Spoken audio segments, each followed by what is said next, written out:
4 anos após o encerramento da missão Rosetta, cuja nave de mesmo nome foi construída para fazer o mais detalhado estudo de um cometa até então, os cientistas da Agência Espacial Europeia, ESA, encontraram algumas peças que ainda faltavam. É que os pesquisadores ainda não sabiam exatamente em que parte do cometa 67P/Churyumov-Gerasimenko o módulo Philae colidiu antes do pouso histórico de 2014, mas o mistério finalmente chegou ao fim. Uma retrospectiva da missão Rosetta. A ESA enfim descobriu os pontos de colisão do módulo Philae durante o segundo touchdown. Você pode interagir com esta imagem e conferir ator com áudio em inglês. Imagem, reprodução, ESA. A nave Rosetta foi lançada em 2004 e chegou ao cometa 67P em agosto de 2014, tornando-se a primeira sonda espacial na história a acompanhar a órbita de um cometa. Em 12 de novembro do mesmo ano, o módulo robótico Philae se separou da Rosetta e pousou no cometa, e se tornou o primeiro objeto feito pela humanidade a tocar a superfície de um cometa. Equipado com 10 instrumentos científicos, o Philae era responsável por fazer as medições e análises no local de pouso, chamado Agilkia. Ele realizou a descida até a superfície cometária durante 7 horas em alta velocidade, e conseguiu atingir o objetivo, mas não sem um pequeno imprevisto. É que quando o módulo pousou, uma falha fez com que os seus arpões projetados para fixá-lo ao solo falharam. Com isso, ele quicou na superfície do 67P antes de se estabilizar com sucesso, e o local do segundo pouso ainda era desconhecido, até agora. Então, estudos foram conduzidos até agosto de 2015, quando o 67P chegou o mais perto possível do Sol, derretendo boa parte de sua estrutura congelada e dando mais uma oportunidade para fazer grandes descobertas através da sonda e do módulo robótico Philae. A missão foi encerrada em setembro de 2016, quando a sonda, já próxima de Júpiter, não poderia mais receber energia suficiente do Sol para continuar suas atividades. A Rosetta foi propositalmente colidida com o cometa, na região conhecida como Marte, onde o Philae quicou. Essa era a pergunta que os cientistas tentaram responder desde a constatação de que o módulo quicou antes de se estabilizar. Após anos de trabalho de detetive, os cientistas conseguiram determinar que o segundo pouso do módulo Philae no cometa 67P, na verdade, quicou várias vezes, incluindo um local que lembra o formato de um crânio, deixando sua marca em um gelo de bilhões de anos. Isso revelou que o interior do cometa é mais macio do que a espuma do cappuccino, disse a ESA. Lawrence O'Rourke, pesquisador da ESA que liderou as buscas para encontrar o Philae enquanto ele permaneceu desaparecido, também queria localizar o segundo local de pouso. O Philae nos deixou com um último mistério esperando para ser resolvido, disse ele. Foi importante encontrar o local porque os sensores do Philae indicaram que ele havia cavado na superfície, muito provavelmente expondo gelo primitivo escondido embaixo, o que nos daria um acesso inestimável à gela de bilhões de anos. Anteriormente, acreditava-se que o módulo quicou apenas 2 vezes. A primeira delas, no local Agilkia, que teria sido o primeiro pouso, enquanto o restante do trajeto ainda estava incerto. Agora, sabe-se que o aparelho não tocou o solo menos de 4 vezes. Felizmente, a equipe da investigação preparou um material explicativo e até mesmo uma tola para mostrar os lugares do cometa atingidos pelo Philae. Resumidamente, o Philae fez o primeiro contato com a superfície no Agilkia, e conseguiu fotografar a região antes de tocar o solo, aproximadamente 40 metros da superfície. O Philae então levantou voo outra vez durante 2 horas através de uma depressão chamada Atmate, no topo do pequeno lóbulo do cometa, colidindo com a borda de um penhasco. Isso colocou nosso módulo aventureiro em direção ao segundo local de toque, onde quicou na superfície várias vezes durante um período de 2 minutos, antes de finalmente chegar ao local Abydos, a cerca de 30 metros de distância. Foi uma aventura e tanto, e a ESA forneceu alguns vídeos e gráficos que nos ajudam a entender esse passeio perigoso, que você confere a seguir. Dança no segundo touchdown. Foi com a reanálise dos dados de pouso que a equipe descobriu que o Philae havia passado quase 2 minutos inteiros no local do segundo touchdown, fazendo pelo menos 4 contatos na superfície enquanto atravessava. E foi assim que eles descobriram nas imagens que o módulo afundou 25 centímetros no gelo na lateral de uma fenda. Os picos nos dados do campo magnético causados pelo movimento do módulo mostraram que o Philae levou 3 segundos para fazer essa marca no gelo. Curiosamente, o formato das rochas atingidas durante o segundo touchdown pareceu um crânio, ao menos na visão de Lawrence.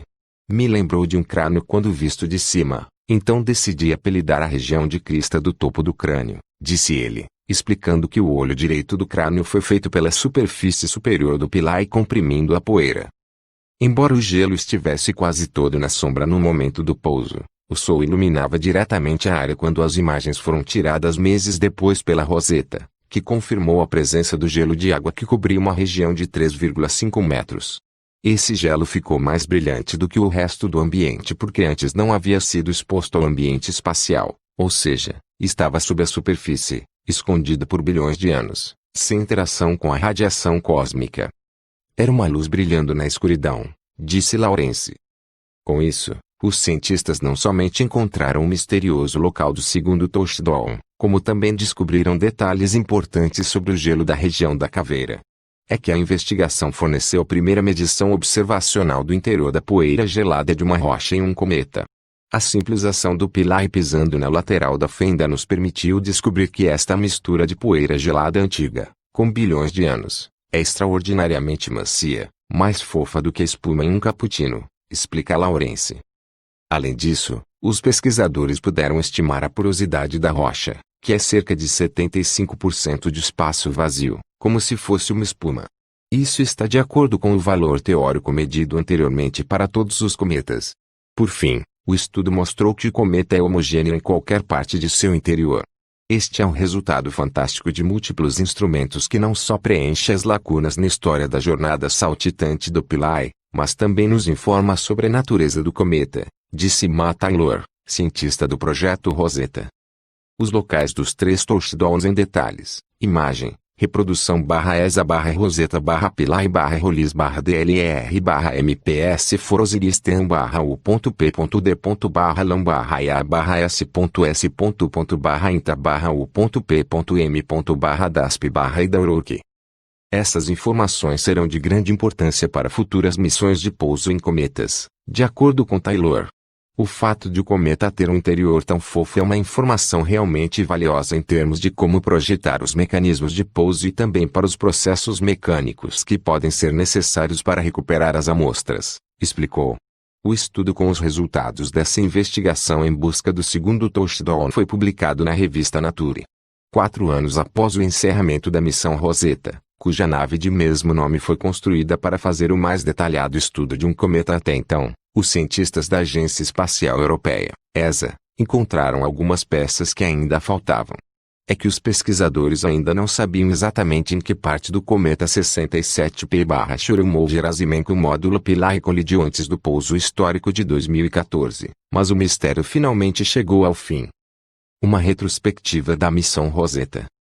A ESA enfim descobriu os pontos de colisão do módulo Philae durante o segundo touchdown. Você pode interagir com esta imagem e conferir ator com áudio em inglês. Imagem, reprodução, ESA. A nave Rosetta foi lançada em 2004 e chegou ao cometa 67P em agosto de 2014, tornando-se a primeira sonda espacial na história a acompanhar a órbita de um cometa.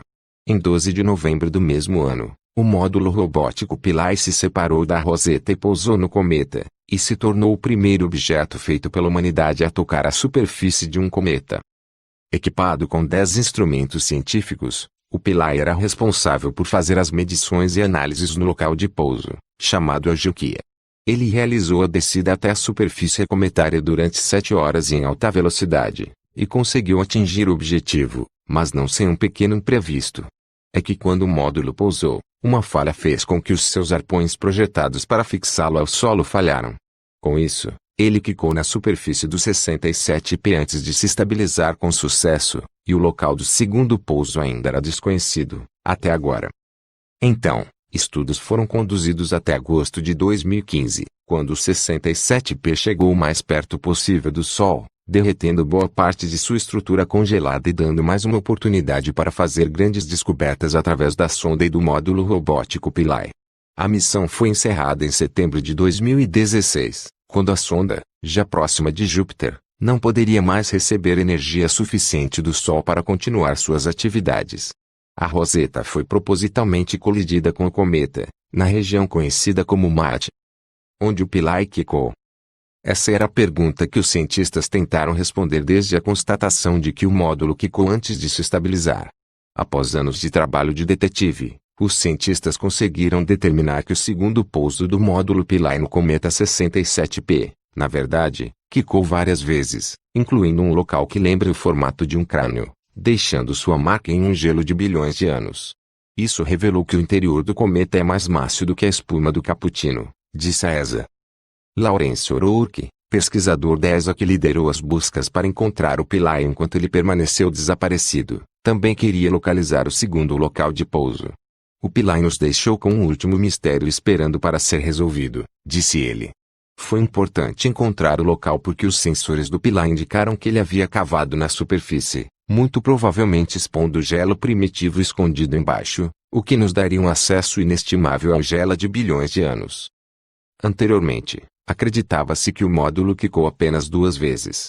A primeira delas, no local Agilkia, que teria sido o primeiro pouso, enquanto o restante do trajeto ainda estava incerto. Agora, sabe-se que o aparelho não tocou o solo menos de 4 vezes. Felizmente, a equipe da investigação preparou um material explicativo e até mesmo uma toalha para mostrar os lugares do cometa atingidos pelo Philae. Resumidamente, o Philae fez o primeiro contato com a superfície no Agilkia, e conseguiu fotografar a região antes de tocar o solo, aproximadamente 40 metros da superfície.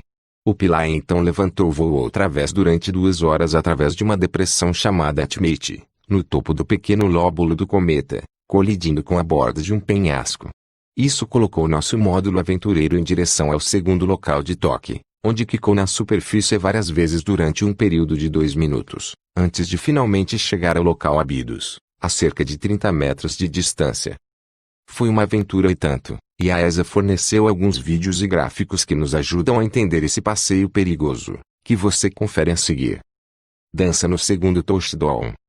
Foi com a reanálise dos dados de pouso que a equipe descobriu que o Philae havia passado quase 2 minutos inteiros no local do segundo touchdown, fazendo pelo menos 4 contatos na superfície enquanto atravessava. E foi assim que eles descobriram nas imagens que o módulo afundou 25 centímetros no gelo na lateral de uma fenda. Os picos nos dados do campo magnético causados pelo movimento do módulo mostraram que o Philae levou 3 segundos para fazer essa marca no gelo. Curiosamente, o formato das rochas atingidas durante o segundo touchdown pareceu um crânio, ao menos na visão de Lawrence. Me lembrou de um crânio quando visto de cima, então decidi apelidar a região de crista do topo do crânio, disse ele, explicando que o olho direito do crânio foi feito pela superfície superior do Philae comprimindo a poeira. Embora o gelo estivesse quase todo na sombra no momento do pouso, o sol iluminava diretamente a área quando as imagens foram tiradas meses depois pela Rosetta, que confirmou a presença do gelo de água que cobria uma região de 3,5 metros. Esse gelo ficou mais brilhante do que o resto do ambiente porque antes não havia sido exposto ao ambiente espacial, ou seja, estava sob a superfície, escondido por bilhões de anos, sem interação com a radiação cósmica. Era uma luz brilhando na escuridão, disse Lawrence.